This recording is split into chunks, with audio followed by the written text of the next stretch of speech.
Greetings, everyone. My name is Tony Holowitz, and I want to thank you for listening to this brief podcast. What I try to do in these podcasts is answer questions or talk about topics that are related to Act CRM. And recently I got a question, what is an Act database used for? Well, an Act database is software that can be used for a wide variety of things. At its most simple level, it can be used just as a place to keep information like contact information. It can be used really as nothing more than a Rolodex. And I remember when I first started using Act many years ago, I was fascinated by the fact that you could put a contact in there, like from a business card, and find that contact by looking the person up by the city they're in, the state, their first name, their last name. I just remember that was a great thing. But once all that data is in there, what can you do with it? Well, Act can be, like I mentioned, just a simple Rolodex, but it also can be used for sales and marketing. And to me, that's the great part about Act for small businesses. It can be used as desktop software you physically installed. It can also be used as cloud-based software. And through the years, Act has gone through a number of versions, a number of updates. It's gone through different ownership. Now it's owned by SwiftPage. A little background, this has been around a long time, and it's really been, in a lot of ways, the same exact software for many, many years, because at its core, it does what we need it to do. In my opinion, the best way to use an Act database is use it with Microsoft Outlook. So try to imagine you have hundreds or thousands of contacts in your Act database, and you want to reach out to them. Well, there's a field in Act called the ID status field. And the ID status field, in my opinion, is absolutely positively no ifs, ands, or buts, the most important field in Act, because it's how you categorize your contacts.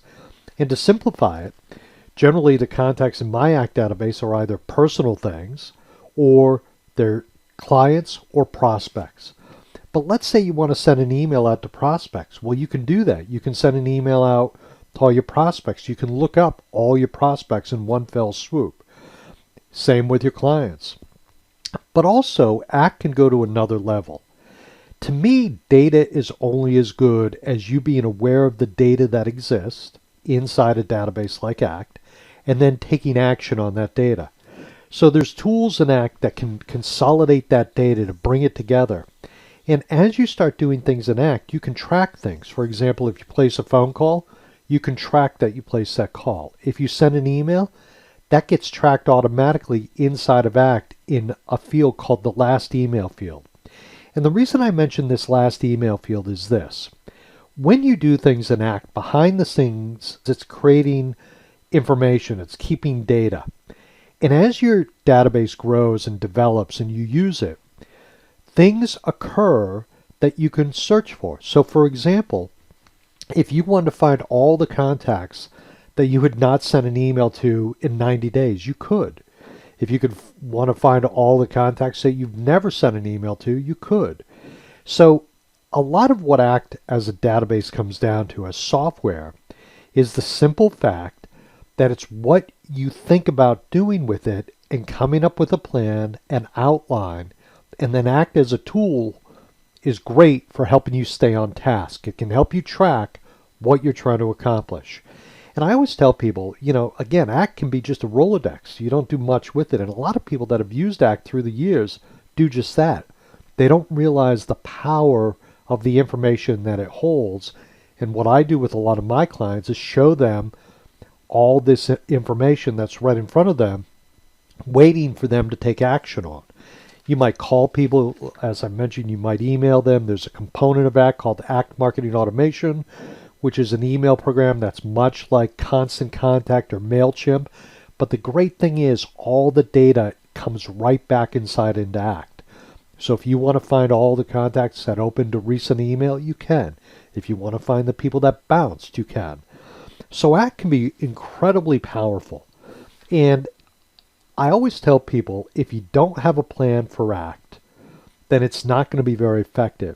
But if you sort of forget about the software, forget about an Act database, forget about everything, and just write down on a piece of paper what you want to accomplish, For example, I want to stay in touch with my clients every 90 days. I want to call all my prospects once a year. I want to email all my prospects every 30 days trying to gather new business. If you write those things down on paper, ACT is a phenomenal tool for helping you stay on task. And what I do is I do training and consulting to help people move in the right direction and make sure you don't waste a lot of time on the bells and whistles of the software. And ACT does have bells and whistles. There's some things, what I call the shiny things, things we can get distracted by. And on one hand, I think that's good and exciting, but on the other hand, you can waste a lot of time there. So again, ACT is what you make of it. Ladies and gentlemen, my name is Tony Holowitz. I want to thank you so very much for listening to this podcast. If you have any questions, or if you'd like to do a free ACT review, reach out to me, and I'd be more than happy to help you out. Have a great day. Bye now.